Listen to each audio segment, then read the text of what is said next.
Então vamos lá, gente. A gente parou aqui.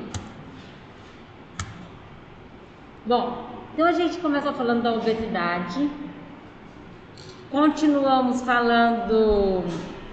falamos um pouquinho da fisiologia, da fisiopato, né? Da avaliação, da dietoterapia. E aí dentro do tratamento da obesidade, como eu já falei para vocês, o tratamento primário da obesidade é a dieta. É diferente assim do tratamento do hipertenso. O tratamento primário do hipertenso é a medicação, né? A dieta entra como adjuvante, né? Coadjuvante, não adjuvante. Na obesidade, não, precisa, o tratamento é dietético. E aí a gente tem outros tratamentos como adjuvantes, como a medicação, né, o farmacológico e o tratamento cirúrgico. Então existem os catecolaminérgicos, que são os moderadores de apetite, muito comuns, né? A gente vê Femproporex, Anfepramona, são medicações, inclusive, que já foram proibidas, né? Mas que você sabe, né? Acaba se comprando facilmente, assim, né? Infelizmente, as pessoas compram no Paraguai, compram no Brasil mesmo, compram, né? Existe assim uma fiscalização muito à mercê ainda, né? Tem os serotoninérgicos, que eles atuam na saciedade da pessoa, indicado para pacientes com transtorno do comer noturno, depressão e padrão bulímico. Ele um dos exemplos é a fluoxetina, né? São ansiolíticos, também bastante utilizados. Tem os catecolinérgicos e serotoninérgicos associados, que é o exemplo, é a sibutramina. A sibutramina, ela é uma medicação que é um estimulador do gasto calórico, então ela tem como efeito aumentar o batimento cardíaco, deixar a pessoa mais em alerta, né, mais elétrica. Então tem que ter muito cuidado para aquele paciente aquele paciente que é hipertenso, né, que já tem uma doença cardiovascular. Então esse é um paciente que não pode tomar sibutramina, certo? Aí tem os termogênicos, efedrina, cafeína, que aumenta gasto calórico, mas vocês vão ver, assim, ele aumenta o gasto às custas do aumento cardiovascular, né? Então, é a mesma situação. Se é um paciente com hipertensão, com AVC, risco de infarto, não é o indicado também, tá? Tem os inibidores de absorção de gordura, que é o Orlistat, que é o famoso Xenical. Não sei se vocês já ouviram falar. O Xenical foi muito famoso mesmo, que é o nome comercial, né? Mas é o Orlistat o princípio ativo dele. O que essa medicação faz? Ela não atua na saciedade, não atua na ansiedade, em produção de serotonina, nada. Ele atua no metabolismo das gorduras. Por exemplo, quando a gente se alimenta, né, e existe gordura na composição do que a gente comeu, isso não é difícil acontecer, porque muitos dos alimentos têm uma quantidade de gordura, né? Tem uns que mais, outros menos, e até o processo de cocção, né, que a gente usa óleo. Então, quando a gente vai fazer essa digestão, ou vai consumir esses alimentos, a hora que eles chegam no intestino, aí existe aquele sistema colecistoquinina ou colecistoquina, né, que avisa o pâncreas para liberar o bicarbonato, deixar no intestino, e a vesícula para liberar a bile, para a bile fazer a emulsificação das gorduras, para daí a lipase vir e fazer a digestão. O que o Orlistat faz? Inibe essa emulsificação de gorduras. Então, ele age inibindo a digestão da gordura. Então, o que acontece? Essa gordura não é digerida, portanto, ela não é absorvida. Então, ela é excretada nas fezes. Eu acho que eu falei um pouco disso quando eu falei da vesícula, né? Então, o paciente que toma Orlistat é geralmente o paciente obeso que faz um consumo grande de gordura, né? Não faz sentido o médico passar o Orlistat para um paciente que o erro maior dele é o consumo excessivo de carboidrato, por exemplo. A gordura não é o problema, mas ele come açúcar, né, em todos os cafés. Ele come doce de manhã, no almoço, no jantar, né? E para que o médico vai recomendar o Orlistat para um paciente desse, né? E eu vejo assim, um uso indiscriminado, porque ele é uma medicação que ele é vendido sem receita, né? Então as pessoas compram o Orlistat, manipulam o Orlistat e tomam assim, eu vou emagrecer, mas nem sabe o que faz, né? Então se a pessoa não tiver consumo de gordura, não faz sentido. Agora, se ela quer emagrecer, ela vai querer emagrecer comendo um monte de gordura e tomando Orlistat até quando, né? Então tem que ver até que ponto vale a pena ou não.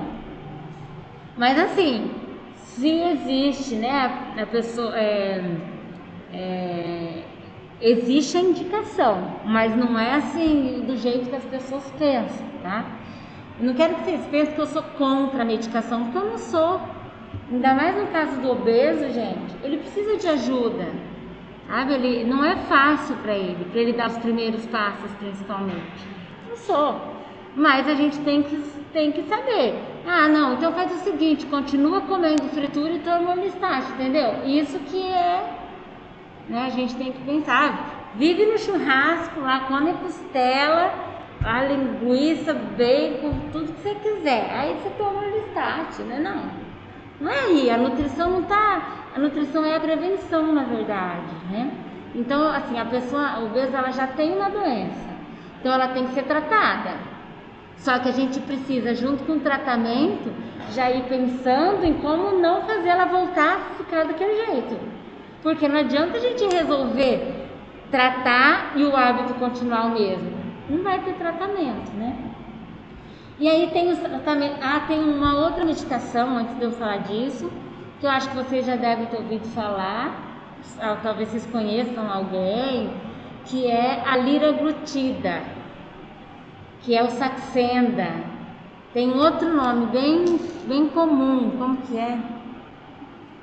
Todas essas medicações são médicos que prescrevem, nós não podemos prescrever, tá?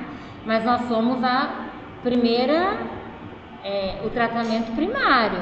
Então, aquele médico que quer tratar a obesidade também sem indicar para um nutricionista, ele também não está querendo tratar a obesidade, né?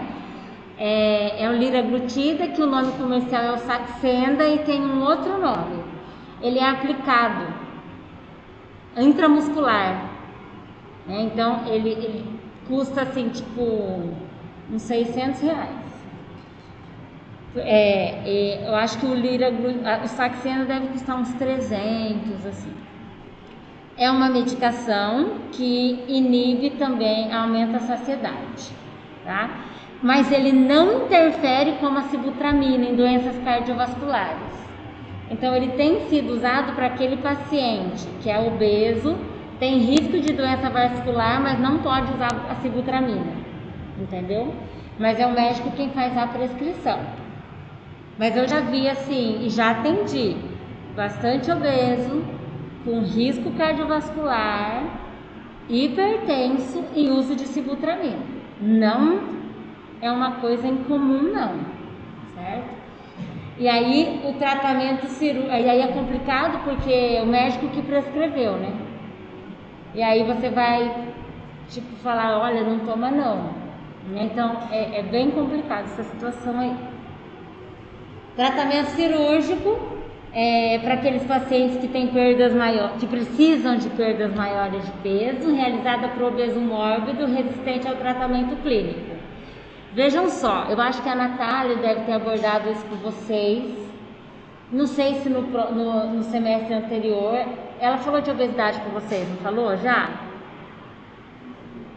Obesidade, falou? Agora ou no semestre passado? Então, assim, quando que se indica um tratamento cirúrgico, gente? A obesidade, o IMC maior que 40, teoricamente, né? Com comorbidades ou acima de 35, onde o paciente não tem sucesso com o tratamento dietoterápico, né? Por vezes. Não é assim, o paciente obeso chegou, você atendeu, avaliou, passou um cardápio, passou 15 dias, ele veio e não perdeu nada, cirurgia.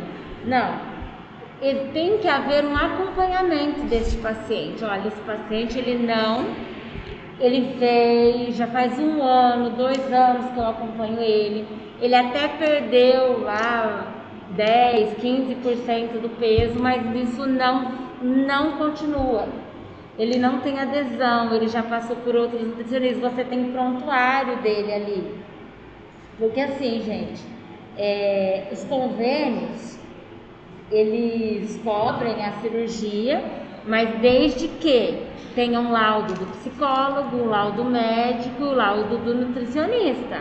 E você não pode atender uma pessoa obesa que quer fazer cirurgia e ela diz assim, ó, eu vim aqui porque eu preciso de um laudo. Aí você vai falar, mas qual laudo? Porque sou obesa, tenho que fazer cirurgia, não tem como. Eu já fui em 25 nutricionistas, mais 35 médicos, mais 25 dieta da moda eu já fiz e nunca nada deu certo. Então você precisa voltar em quem te acompanhou e essa pessoa vai fazer o laudo para você. Porque ela sabe o que não deu certo, ela sabe da sua necessidade, da sua dificuldade, das comorbidades que você tem. Não tem como eu agora olhar para você sem tentar nada e fazer um laudo que você vai fazer essa cirurgia. Tá? Então, teoricamente, acima de 40 com comorbidades ou acima de IMC 35, sem sucesso em tratamentos dietoterápicos, tá? Mas claro, hoje a gente também vê, se você pode pagar, você tem um IMC de 30 e consegue fazer uma cirurgia. Não estou mentindo para vocês, infelizmente, né? A gente encontra isso daí. Existe a necessidade de acompanhamento... As principais técnicas são as restritivas, desabsortivas e mistas. As restritivas é aquela onde a gente restringe espaço, né? Tipo o estômago, balão intragástrico, por exemplo. Põe o balão, ele vai ocupar o espaço do estômago, né? E vai inibir lá o apetite. Então é restritivo. Quando põe o... como é que é o nome, gente? O anel, né? Que diminui lá o esfíncter, né? Não é o esfíncter o nome. A passagem do estômago. Então, é restritiva. Agora, no momento em que existe uma técnica onde diminui o volume de estômago e diminui o tempo, a parte de intestino que o alimento passa, aí é desabsortiva, que ela atua na absorção. Tá? E as mistas, a mista é aquela que é as duas, restrição e desabsorção, e absorção e restrição juntos, tá? Necessidade de acompanhamento clínico, nutricional e psicológico no pós-operatório imediato e tardio. Na verdade, existe a necessidade de clínico, nutricional e psicológico no pré-operatório, tá? Esse paciente, ele precisa estar passando por psicólogo antes, porque veja bem, ele vai entrar no centro cirúrgico de um jeito e ele vai sair sendo a mesma pessoa. Não mudou nada a cabeça dele, não foi trocado a mentalidade psicológica ou emocional. Então ele pode cometer os mesmos erros, só que agora ele tem um risco altíssimo de saúde, né? Porque pensa se ele resolver se estressar e falar, não, eu cansei, eu vou comer agora um pão caseiro porque eu tô com fome, depois de uma cirurgia dessa, né? Então, ele tem que ter noção dos cuidados, ele tem que ter noção que é difícil, ele tem que ter noção que ele vai ter que cooperar, a vida dele vai mudar. Então, não é simples, tanto que eu conheço várias pessoas que fizeram a cirurgia e já recuperaram tudo de novo. Tudo, não é pouco, é tudo de novo. Né? Porque não tiveram um acompanhamento psicológico. Com o tempo, você pode, do mesmo jeito que você vai comendo um pouquinho a mais o seu estômago, a técnica desabsortiva, isso é mais difícil acontecer, mas mesmo assim acontece. Mas a parte restritiva, ela vai se adaptando à quantidade que a pessoa come. Então, assim, pode se perder essa cirurgia tranquilamente, tá? E o risco é grande, né? Uma cirurgia de grande porte. Mas é uma técnica que existe de tratamento, né? Então, o balão intragástrico, o balão ocupa o fundo do estômago, né? A colocação é numa clínica simples, não precisa de UTI nem nada. A permanência máxima é de 6 meses e a ação dele é que estimula receptores do fundo gástrico que sinalizam para o sistema nervoso central a saciedade, né? Então, ele inibe saciedade. Preparação de obesos para cirurgias definitivas, pode ser usado como um teste, né? Vamos pôr o balão para você ter uma noção de como que vai ser. Aí tem a banda gástrica ajustável, que é o anel que eu falei para vocês, né? Existe aqui uma restrição, né? Da capacidade de passagem aqui de alimento. Ela é uma faixa ajustável, então pode colocar maior e ir afunilando, ou ao contrário, colocado em torno da parte superior do estômago, cria-se uma bolsa de 15 a 20 ml, olha só, 15 a 20 ml, é menos que um copinho de café, né? Tem baixa frequência de complicações, é o mais simples dos procedimentos bariátricos, porque não tem nenhuma interferência na absorção. Aí tem a gastrectomia vertical, olha aqui, a gastrectomia é aqui é um corte vertical, né? Vocês estão vendo? Então essa gastrectomia, ela pode ser feita desta forma aqui, onde isola essa parte grande aqui de estômago, fica uma parte bem menor. E tem esta aqui que é um pouco menor a restrição. E olha só, o intestino, gente, ele é ligado direto aqui. Então, olha, assim, aqui tá pequenininho, mas tem uma parte remanescente muito grande de intestino por onde o alimento não vai passar. Então, o alimento tá aqui, daqui ele não... O que era o normal? Ele vinha aqui, né, e fazer todo esse trajeto. Agora, o alimento tem um pequeno espaço que cabe ele e ele não vai fazer todo aquele trajeto, ele já vai vir direto aqui. Então a parte de absorção foi diminuída, então é óbvio que ele vai absorver menos e vai emagrecer. Essa última que eu mostrei é esse desvio bílio-pancreático, a gastrectomia parcial com remanescente gástrico ligado ao ilho distal. Gente, é ligado, essa parte aqui, ó, até que aqui não tá no ilho, mas é como se aqui fosse ligado lá no final. Quer dizer, ilho distal, o ilho faz absorção. O duodeno foi perdido e jejum não foi perdido.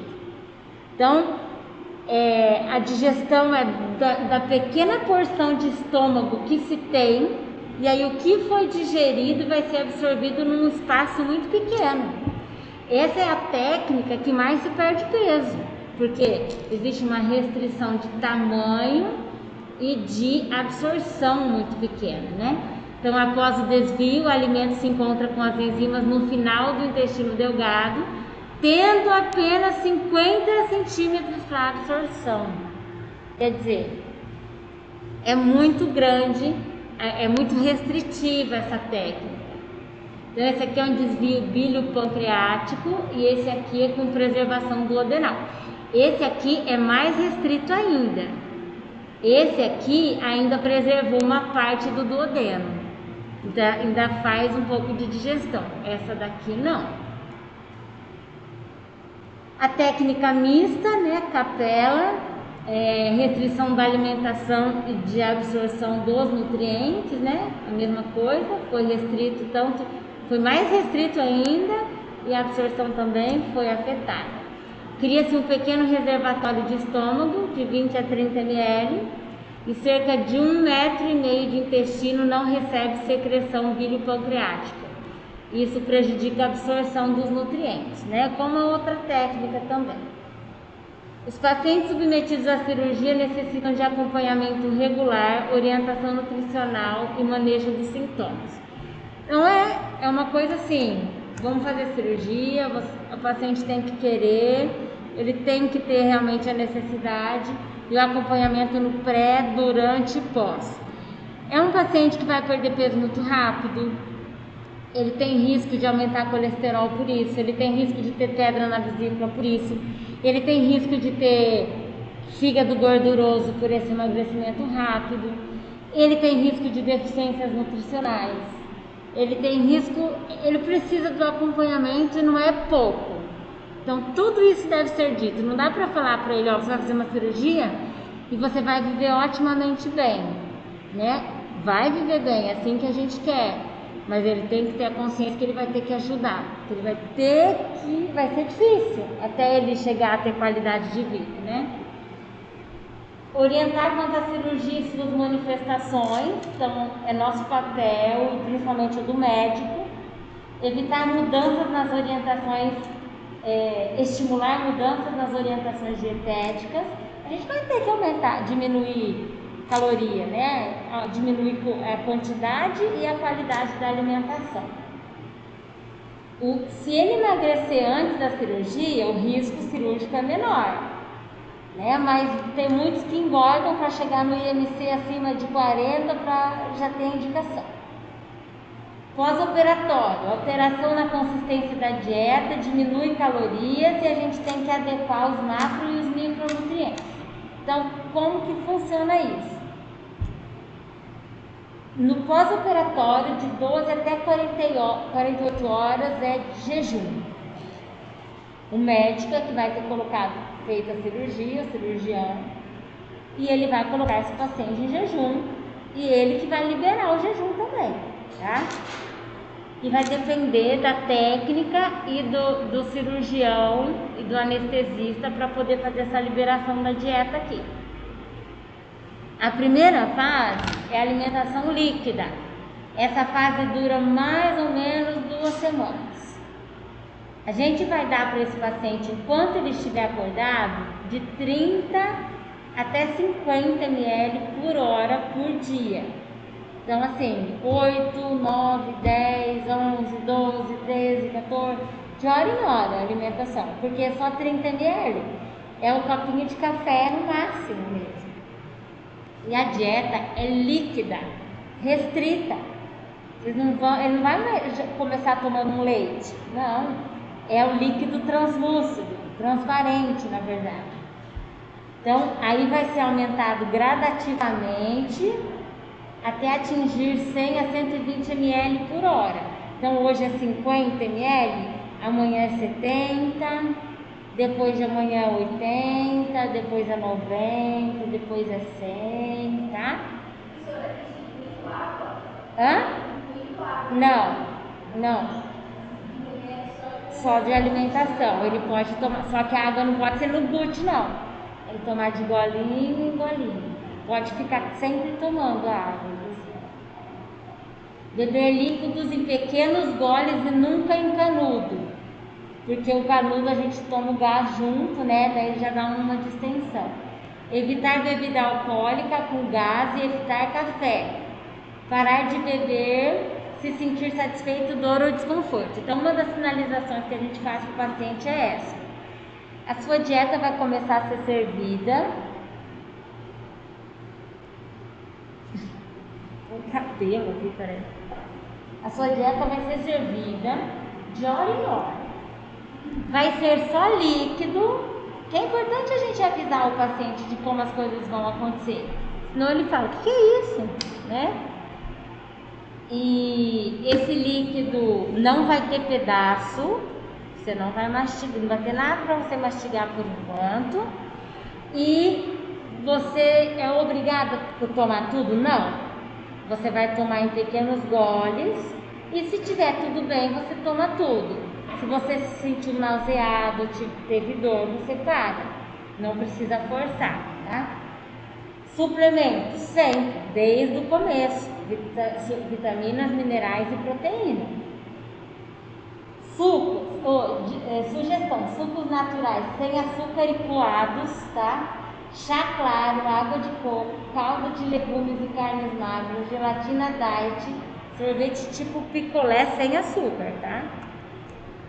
Principal objetivo no momento é repouso gástrico, adaptação a pequenos volumes e hidratação. Eu preciso fazer esse paciente se manter vivo. No momento eu não quero alimentar ele, porque o estômago dele passou por uma cirurgia, gente. Se eu der comida, não é nenhuma questão que não cabe, é também. Mas você pensa, né, o alimento enroscar ali nos pontos, né? Então, é líquido tanto pelo procedimento mesmo que se passa, né? E pensa, a capacidade do estômago é 30 ml. Como você vai dar mais do que isso no começo para esse paciente? A digestão tem que ser muito rápida, né? A segunda fase, existe evolução da consistência, ela dura mais 2 semanas. Depende também de paciente para paciente, tá? Tem paciente que na terceira semana tá indo para a terceira fase. Tem que ter mais cuidado com alguns e outros evoluem um pouco melhor. A alimentação é liquidificada, já dá pra gente pensar em bater a sopa, não é só o caldo transparente da sopa. Ela é pobre em gordura e açúcar, rica em proteína ou carnes, ovo, leite desnatado, queijo branco, feijão, lentilha, ervilha. 60 gramas para cada refeição, ou seja, 4 colheres de sopa. É óbvio que a pessoa vai emagrecer. Ela passou 2 semanas tomando 50 ml de líquido transparente. Aí já vai, né? Glicogênio nela não é nem reposto. Então, o glicogênio faz a gente reter um pouco de líquido, né? Compensa o tanto de água que essa pessoa não perde também. Aí na segunda fase, é 4 colheres de sopa para cada refeição, gente. Ainda é muito pouco, né? E a 4 colheres é de tudo. Não é 4 de arroz, mais 3 de feijão, mais 2 de legume, não.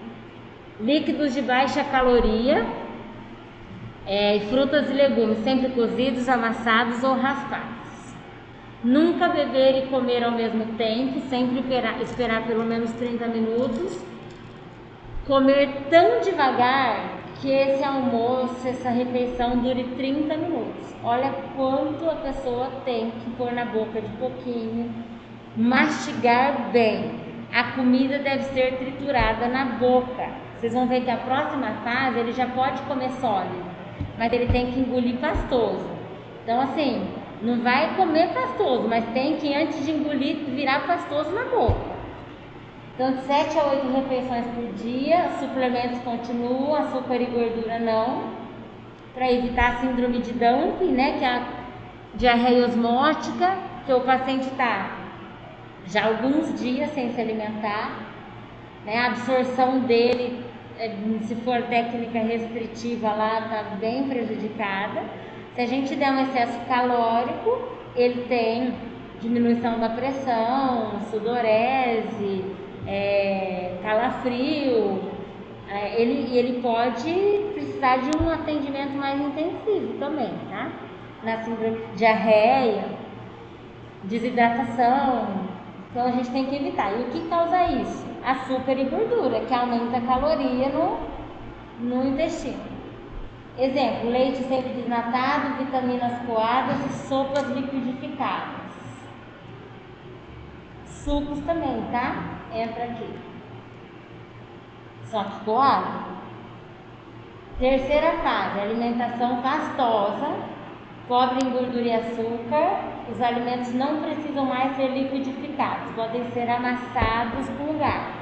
Só que a mastigação tem que fazer virar uma pasta. Então vai ser amassado, mas você liquidifica praticamente de tanto mastigar. Fazer o paciente se concentrar na refeição, conversa com ele precisa prestar atenção, ele precisa mastigar. Se ele não prestar atenção, ele engole inteiro. Porque a gente com fome, a gente engole inteiro.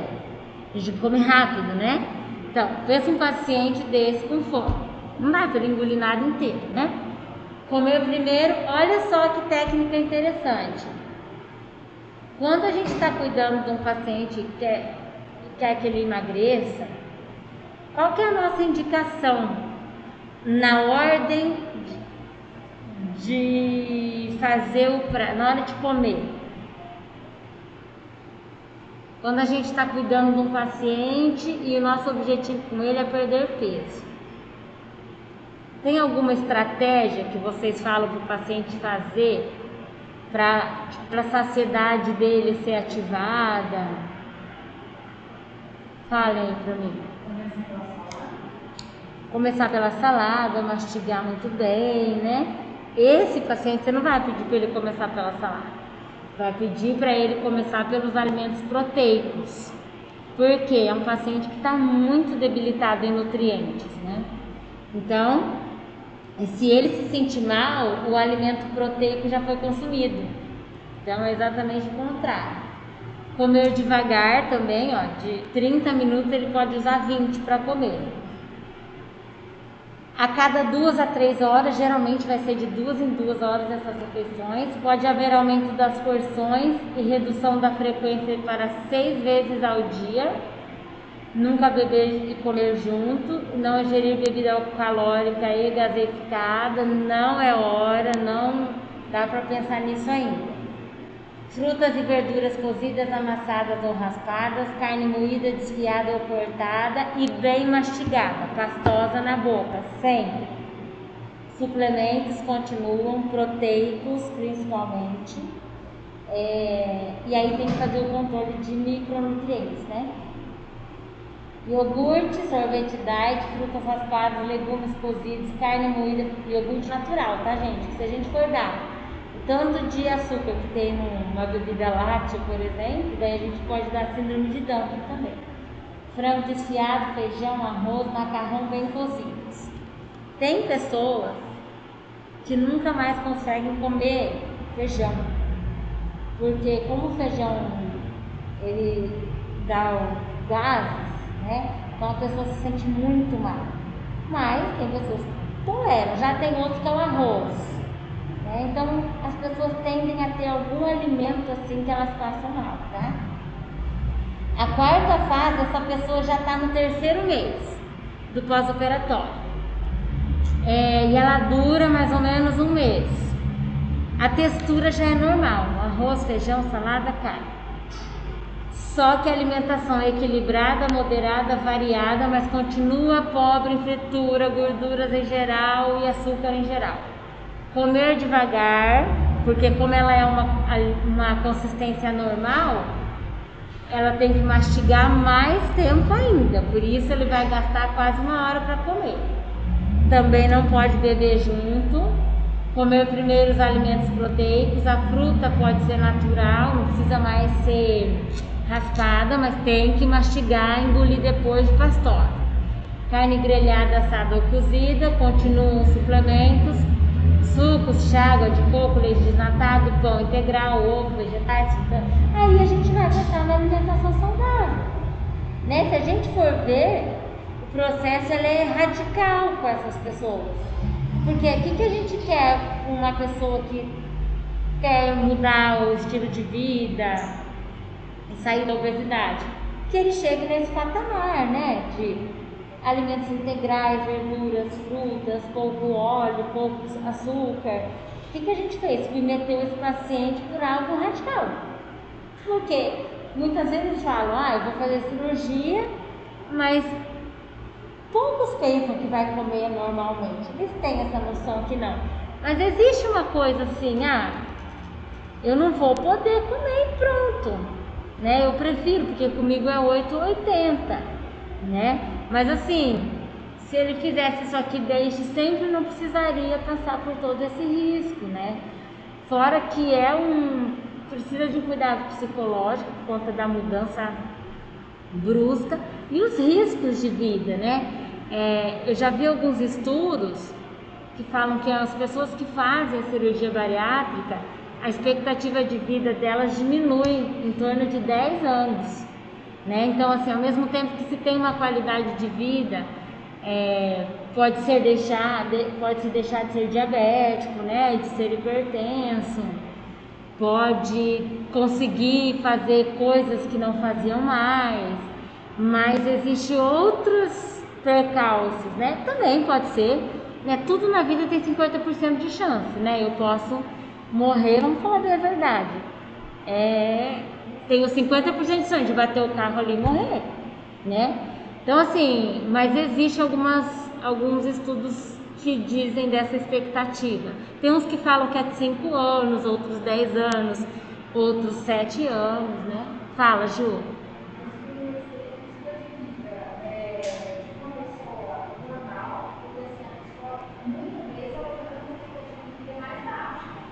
Eu não... Ah, sim, menor.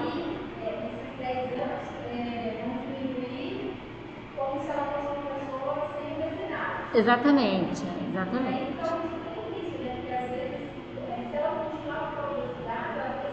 Ela pode ter menor ainda, isso mesmo. Mas é que as pessoas às vezes acham assim, eu vou fazer e aí eu não vou morrer mais disso, né?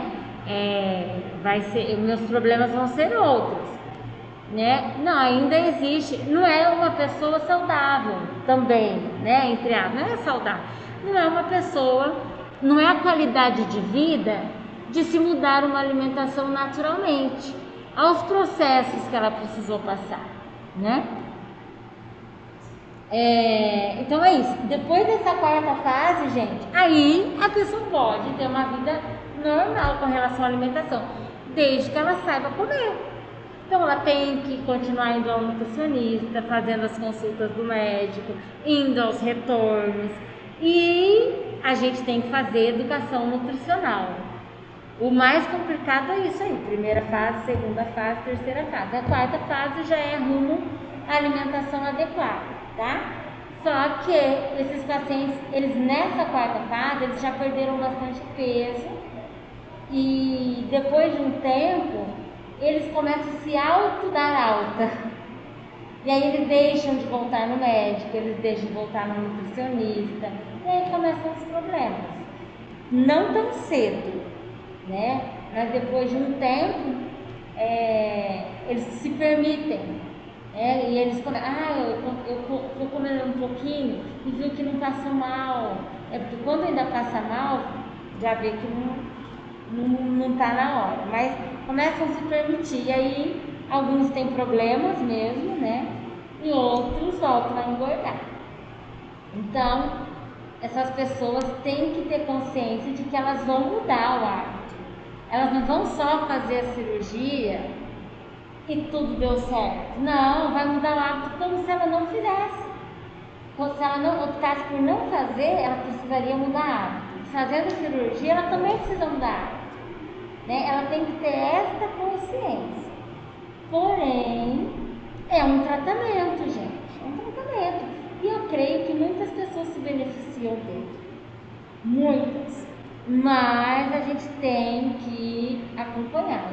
O paciente acompanhado por psicólogo e nutricionista, ele evolui muito melhor do que aquele que foi lá e pediu um laudo e o nutricionista deu e o psicólogo deu e o médico fez e ele foi para casa, né? E tudo certo. Então tem que ter essa consciência. E nós, enquanto nutricionista, temos que deixar claro isso para o paciente. Entendeu? Não, se viu que o paciente não tem sucesso no tratamento e ele tem essa vontade, você já fez, você viu que ele tenta, não tem porquê, pode indicar. Agora, não dá para indicar de um paciente que você nunca acompanhou, você não sabe o que aconteceu com ele, né? Porque daí entra, a gente infringe o código de ética, beleza? Alguma dúvida, pessoal?